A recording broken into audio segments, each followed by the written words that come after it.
Thanks for joining us for the inaugural Good Day State Line episode. I'm Michelle Michaels, and our next guest in our brand new studio is Linda Sandquist, who is the Vice President of the United Way of Rock River Valley. Hi, Linda. Thanks for being here today. Hi, Michelle. How are you? I'm good. How are you? Good. Thank you. So it's a new year, obviously. We're all celebrating, and one of the ways that some people want to kick off the new year is doing more and doing better for their community, and the United Way is one of the best places where you can do that, right? Yeah, we think so, exactly. So one of the things that we're really talking about this year is giving locally. Okay. We talk about shopping locally and we talk about eating locally, and we at United Way believe it's really important to give locally. So that means giving both your money so you can support good things that are happening in the community, impact good things that are happening to people in need, and also by volunteering your time you can really make a difference in your community. And it's important to do that locally because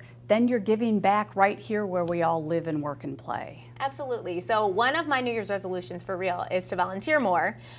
Some people like me do have messy schedules. That's a nice way to put it, right? So, you know, you think about you wanting to volunteer, and Tuesdays at 5 o'clock, you're like, oh, I don't know if I can put that on my schedule every single week. Exactly. And so it's intimidating. Right. So I'm guessing you can like fix that problem. I absolutely can fix that for you. So first of all, let's talk a little bit just about the iRead program, which I think is probably what you're talking about, because that is an every week commitment. Okay. So if you wanted to do iRead, or if somebody out there in the audience wants to do iRead, it is a commitment where you are going in to visit a child in the Rockford or Harlan Public Schools for a half hour, 1 day a week. You get to choose or work with the teacher to pick the time and day that you can come in, but you are going in helping a child learn how to read. So that's really an important way to volunteer, but to be fair, you are making a commitment and you have to be there every week because the kid really, really looks forward to seeing you. Oh my gosh, I bet it's like the best thing ever. Exactly. And I will say, if you can make it work, it's a really, really great way to get away from work, and you get away from the office, or you get away from what you're doing, and it's just, you know, like, I'm sitting on the floor, I'm sitting in one of those little chairs, I'm talking to a kid, I'm helping them learn how to read. So it's a really, really good way to give back. But if you can't do that, United Way, the Rockford Public Library, and the newspaper, the Rockford Register-Star, are partnering on a program called Reading Wednesdays. Okay. Reading Wednesdays takes place every Wednesday evening at the Hart branch of the library, which is the interim downtown library.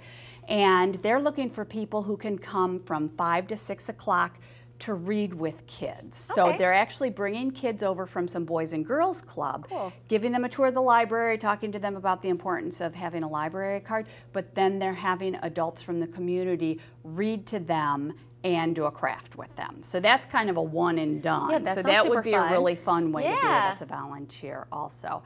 And then one of the other things that United Way is doing this spring is we are going to be putting on a paint-a-thon. So Gina Meeks, who is our labor liaison in our office, is working with some of the labor union folks and other organizations in town, Collins Aerospace, Chrysler, and we are trying to get hundreds of people to come out and paint houses that are in need. So we're working with the City of Rockford that's identifying houses and homeowners who can't afford to have that work done. So on May 3rd and 4th, we are looking for people who would want to come out for a morning or an afternoon, pick up a paintbrush, pick up a scraper, and really make a difference in their community by helping out some elderly people who can't afford to have their houses painted. That is awesome. Like, what a fun idea. And like you said, that's a one and done. Exactly. So you can just put it on your calendar now. Right. And you're prepared for the paint-a-thon. Right. You guys have some other exciting things happening this year. Don't you have a big birthday? Yes, we do. We are celebrating our 100th birthday.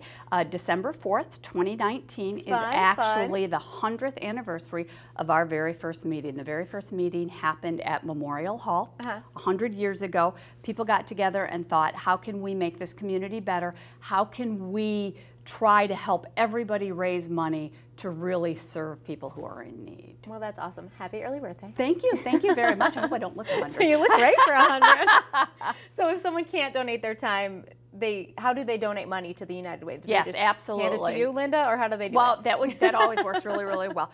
But we have several ways. So you can always give back in your workplace. Okay. If the place that you work has a workplace campaign, you can fill out a pledge card there.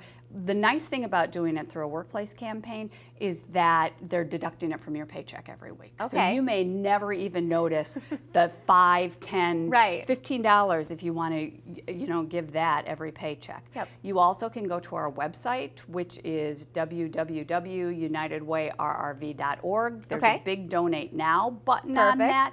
And we even have texting abilities. I think it's 41414. Okay. To, well, actually, you can do that to sign up for iRead too. Awesome. So, yeah, so there's a variety of ways to give back. Awesome, Linda. We will be giving back in 2019. All right. Thank you so much for coming. It is only January, but tax day is right around the corner. Are you prepared? Before we do that, though, let's take a look at who's celebrating a birthday this week. McDreamy himself, Patrick Dempsey, turns 53 today. Tomorrow, Foo Fighters frontman Dave Grohl turns the big 50. One of the stars of Mary Poppins returns, Lin-Manuel Miranda, turns 39 on Wednesday and on Thursday. Two of my faves, former First Lady Michelle Obama is 55, and Golden Girl Betty White turns 97. Happy birthday!